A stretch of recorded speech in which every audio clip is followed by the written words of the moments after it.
Well, this is something of a historic moment here. This scaffolding is coming down on this day, and it's been up for longer than I care to admit. It was necessary to bring the stonework up to the peak of my house that I've built. It's about 30 feet off the ground. And the round window that you see here necessitated the construction of a round arch. And you can see the stones here. I cut all these out from rough slabs of stone, raw stone, that I've gathered here on Manitoulin Island in Canada, where I live.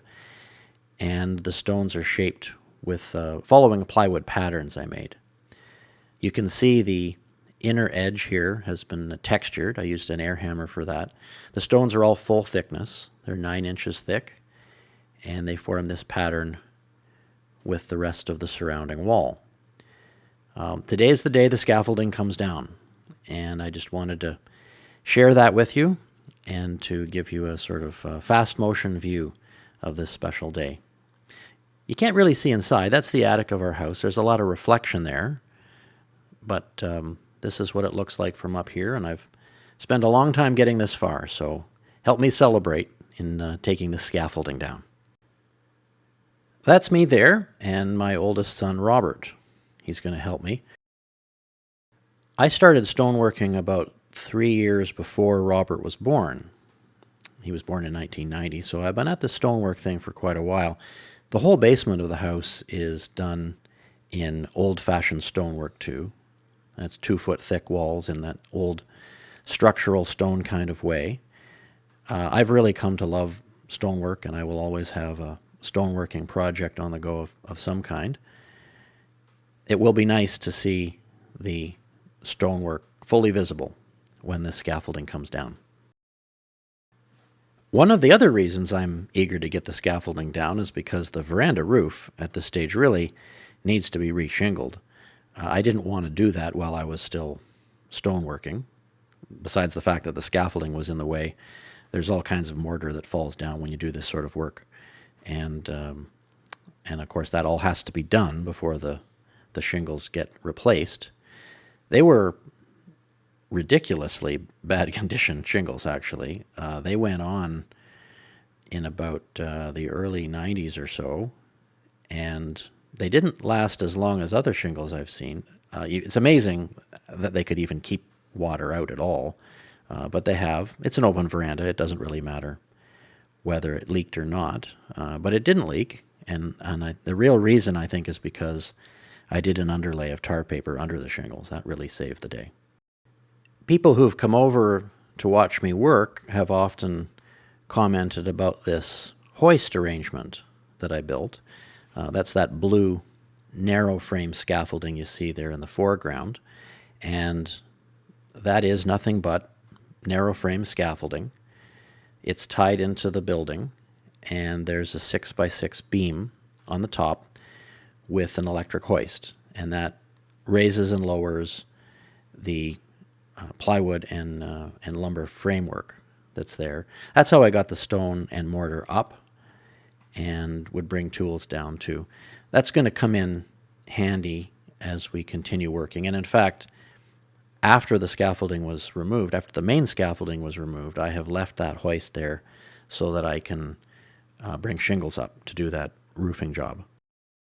Stoneworking like this is ridiculously time-consuming. I'm not sure anyone could afford to pay me to do something like this. This is not like working with manufactured stone. As I said before, all of this stone has been quarried, a lot of it by hand, just prying up slabs of limestone from the island with a big pry bar and cutting, chiseling, shaping the stones. No two stones are the same. It's basic. The operation is basically measuring the space where you want the stone to go, cutting a stone to fit, facing it, and putting it up that way.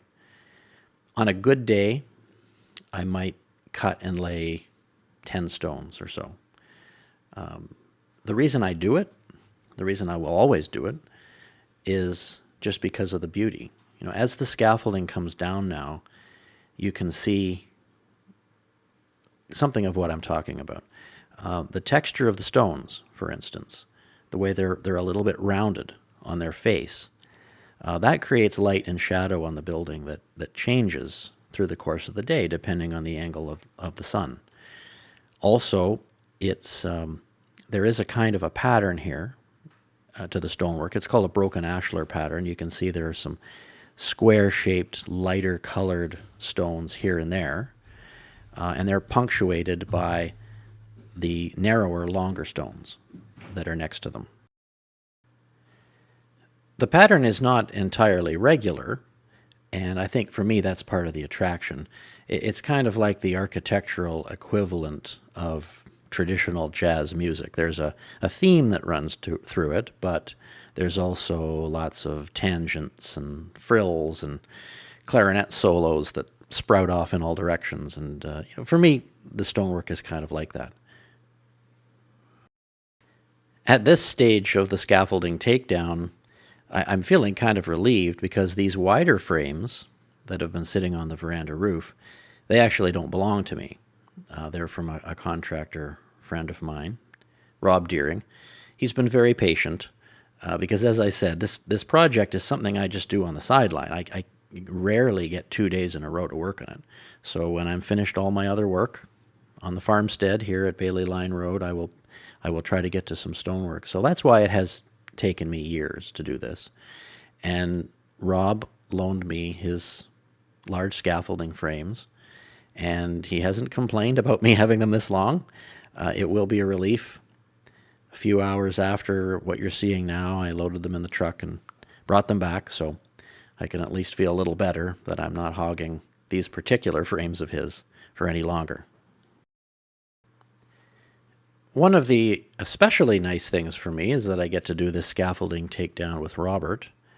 All the kids have memories of Dad doing stonework, and I hope that it helps them to feel rooted to this place, that we're not just living in an ordinary home, we're living in essentially my art.